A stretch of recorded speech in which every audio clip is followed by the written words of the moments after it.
Hi there, guys. Me and Callum are here today, joined by Frank Turner. Hello. Hi, how you doing? How are you today? I'm alright, to be honest. It's been a rough 24 hours Yes. because of Paris. But it's nice to be in Newcastle. Good. So, how's the tour going so far? You've been around England. How those shows Yeah, been? it's been really good. I mean, it's sort of all part and parcel with the American tour. I mean, we didn't have any time off in between. So it's kind of just one long world tour. But that's fine. I love what I do. It's been really good. It's you know what, if you do 7 weeks of kind of quite hardcore touring in the US, it's really quite nice to come back to your home country and just like everyone knows all the words kind of thing, you know? Yeah. So like, you do tour quite a lot. How often do you get back like home to go see the family and so on? Well, I don't see my mum as much as she'd like to see me. I know that. Yeah. No, I want to see my mum. What am I talking about? But yeah, I mean, not very much. But I mean, I had a couple of months off the road last year, which is the most amount of time I've had in a row since I was 19, and I hated it. It was rubbish. Just 'cause I didn't really know what to do with myself. So I'm quite happy to be doing this. It's good. So, obviously, you released your new album a little early this year. Yeah. How's the fan reaction been to that so far? It's been great, really. I mean, with the sort of, I mean, and I hope this doesn't come across in a dickish way. I'm confident that I made the best record that I could. I actually think it's the best record that I've made. It's nice that lots of people seem to agree. People have been singing along with new songs live, but if they didn't, it wouldn't make me change my mind about it. Do you know what I mean?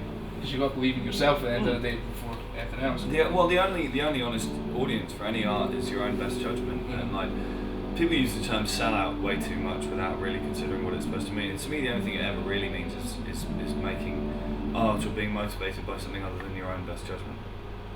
So like, Take Heart was sort of influenced by a breakup, wasn't it? So what would you say what positive songs from negative people was more influenced by? Well, it's kind. I mean, the two is in some ways kind of a pair. You know, Take That Heart was about everything falling apart, and I wouldn't quite go so far as to say the new one's about putting it back together again. But it's certainly about kind of calling out from the wreckage. Do you know what I mean? And sort of. I mean, it's in many ways, the new record's a pep talk to myself to tell me to stop being such a morose. So and so. Also, earlier this year, you released a book, The Road. Yeah. How exciting was that to release a book of all told diaries and things like that? It was cool. I mean, I've never done a book before, and when I kind of sat down to get involved in the project of writing it, I hubristically thought it would be quite easy, and it's not. It's really hard to write a book. Takes ages, and so it was. That was an interesting process to go through. But it's very nice to hold a book that with your name written on it. You can hit people with it, give it to your family for Christmas and stuff like that. Like you know, it was good to have out. And there was one thing with the book which was so you go through all the editing process, you know, sending kind of files backwards and forwards on email. But there's a sort of tradition in the publishing trade that you get one last read before it goes to press, and you read a physical copy. You know, you sit down and you have it on a printed out. And I was reading through it, and I did have a moment of kind of going, I can't believe I'm actually about to release this, because there's quite a lot of reasonably revealing stuff in there. But people seem to have enjoyed it, so that's good. Do you have a particular favourite tale from when you've been on the road? Yeah. Well, I mean, that was kind of partly why I thought writing the book would be easier, because to a degree it was just writing down my tour anecdotes. Do you know what I mean? Sort of like the ones that I bore people with in pubs across the world. I like. There's a story that I put in the book about me kind of berating a guy in New York into getting into a cab with me, which it's sort of, and I did have to. Some of the stuff in the book you have to put slightly kind of edited versions in because you can get into legal trouble, or you can get other people in trouble, whatever. But yeah, that story I like because it does seem to kind of get to the heart of my philosophy on life in a way. So like, at the start of like every gig, you always say how many gigs you've done now. Yeah. So what number are we at now for? I've just done 1783 about an hour ago in Sunderland, and we got 1,784 tonight. Good effort. Like that's fantastic that you've done that many. Yeah. Well, I mean, you know, it makes me feel like I've tangibly achieved something counting the shows. Do you know what I mean? So, out of all those ones, is there any ones that properly stick out in your mind? Like, maybe one in a different country, or even like one in your hometown? Or? Yeah, well, it's so difficult really it would be impossible to pick one. I mean, the process of writing a book really in a way was just kind of reading through my old shows list and thinking about which ones stuck out. And the book goes up to Wembley. I mean, yeah, it's so difficult to pick individuals. I mean, we had a great show in Los Angeles the other day. That was killer. To be honest, this afternoon in Pop Rex was pretty special. Do you know about Pop Rex? Oh yeah, It's the yeah, Frank we know and about the Pop Rex, Martians yeah. place. Yeah, and they've had a lot of trouble, and they're sort of reopening in a new space. And it was funny, like I've retweeted their fundraiser, Kickstarter. That's what. Oh yeah, I donated. Okay, good stuff. Me too. And I sort of done it. I retweeted that because a friend of mine we've got mutual friends, and they sort of tweeted a thanks and were just like, you should come and play, and it sort of escalated on Twitter. Or as they were describing it today, it was cyberbullying. But yeah, it came together and it was really good. It was really nice to play. I really respect those guys and what they're doing. I think, because they're not just being a record shop, they're putting on kind of musician workshops and kind of mental health walk-ins and that kind of thing. Yeah. So, really good people. But then, I mean, we were in Glasgow last night, and you sound like a Glasgow man to me. Well, I'm from the other side of Scotland. Oh, really? It's still the Okay, same. right, okay. Damn it, that was me trying to guess a Scottish accent in just Scotland, and I made a dick out of myself. Oh well. But yeah, we had Barrows last night, which is always great. Obviously, at the end of last night got a bit weird, but it was good. So, like Pop Rex is a smaller venue. How important do you think smaller venues are to like a modern musical world these days? Very. I mean, I think that the first thing is I came up the sort of traditional route of kind of working my way up the venues, and it would be extremely churlish of me not to then try and defend and protect and at least celebrate that. Do you know what I mean? And I think there's something slightly gross about a band who've come up through that and then not be bothered about it. It's like, cool, pull up the fucking rope ladder, why don't you? So there's that, but also, I mean, I think it's really important as well, because I've talked about this a lot. I've been doing campaigns with Music Venues Trust and stuff like that. I think it's really important as well to say that small venues don't just exist so that bands like me and Biffy and Muse and whoever else can get to bigger places.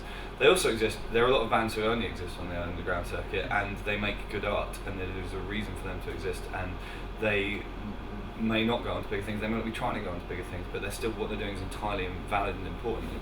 Small venues are a locus for loci, I should say, for culture to exist, and if they don't exist in that culture, well, it's not that it will immediately cease to exist, but it'll have a much harder time, and that culture is my culture.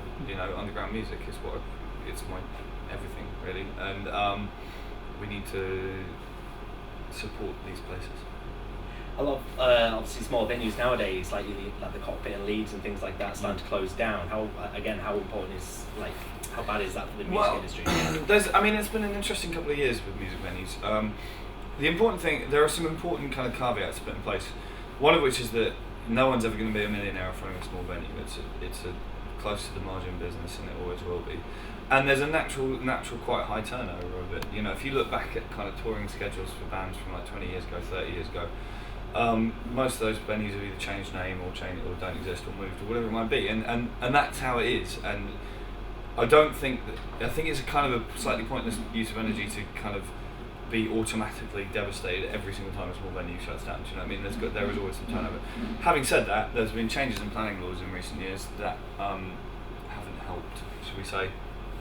And there has been a kind of a downturn, and I think that I'm not sure that we're necessarily facing creative extinction, but I think there's been a really good and healthy sort of pushback against that in the last couple of years, and I really feel like Mark and the Music Venues Trust are really starting to make some headway with it, and I've played a tiny small part in that, and I'm proud.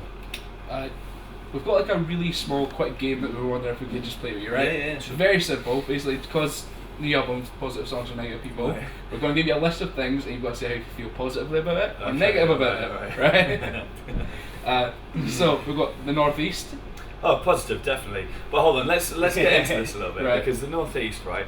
I'm a southerner. Where I'm from, London's up north. Do you know what I mean? Yeah. I only ever came to the Northeast on a tour. I'd never been up here before, and I guess before, and this is extremely ignorant of me, but before I came up here, in my head it was just sort of Newcastle, and that was it. And I remember getting up here and kind of going, oh fucking hell, Newcastle and Sunderland and Middlesbrough and Stockton and Gateshead or whatever it might be, and it's been, and now I'm in a position where like about half of my road crew are from North Shields and County Durham, so I'm definitely kind of pro the North East. There's something in the water in Shields. They always get into the industry. Yeah, they're all out there. Mines. I Yeah. mean, certainly my Lightning guy's out with his mine. He's a North Shields boy. Second one, white shirts. Well, I mean, I obviously feel positive to the extent that we wear them on stage. The specific white shirt that I wear on stage, I feel pretty negative about right now because it's disgusting. And like we wash them. I mean, that thing right there is a dryer for drying off. They're gross. They're really gross. So medium, I suppose. Sprouts. Negative. Rain. I think it's entirely contextual. Do you know what I mean? Like, I mean, there's a particular, like, we were in Glasgow yesterday, and it was just one of those really miserable days you get in the winter in the north of this country where it just never quite gets light, and it was just sort of diagonal rain, and that's not so great. But you know, sometimes it can be in nice sun shower can be quite nice. So medium again. Thunder. See, I put that in there because like some people are usually negative about rain, but they like thunder the other way around. Thunder can be quite good. It can be quite fun. Yeah. Positive. How about chocolate? Positive. Definitely, I like it. Yeah. I had to try and like not eat too much chocolate. The classic British question: Marmite. Definitely positive. I don't understand why would anyone would say negative to that. Not fun myself. Ah. Obviously, you talk a lot about festivals and things like that. Camping. One summer, I think it was 2008. I did and camped at 27 British festivals. Wow. And at the end of it, I kind of vowed to never ever camp at a festival ever again. I've paid my dues. Do you know what I mean? Camping like in the great outdoors is one thing, but festivals are past. I think 5 days of festivals and obviously what kind of wears off a bit. Yeah, kind of definitely. Like a bath and a nice And a room. wall and a roof. Yeah. Bacon. Positive. Although I hate to say this, but you know, there's sort of American bacon versus English bacon. I've gone over to the dark side. I like American bacon better. Oh, you look at crispier then. Yeah, just dead and crispy. Yeah. That's great. Final question. Lists. Positive, I'm going to have to say. I'm a bit of a list maker myself. Like, I've got post-it notes stuck out all over my house with a list of everything from song lyrics to shopping. So, yeah, positive. Thanks very much for that. Yeah, Frank. thank you, man. Yeah, Thanks very much for talking with us. Thank you very much. Definitely, man. Cheers, thank you. That's been Frank Dunner, I've been Kieran, and this has been Callum. Thank you.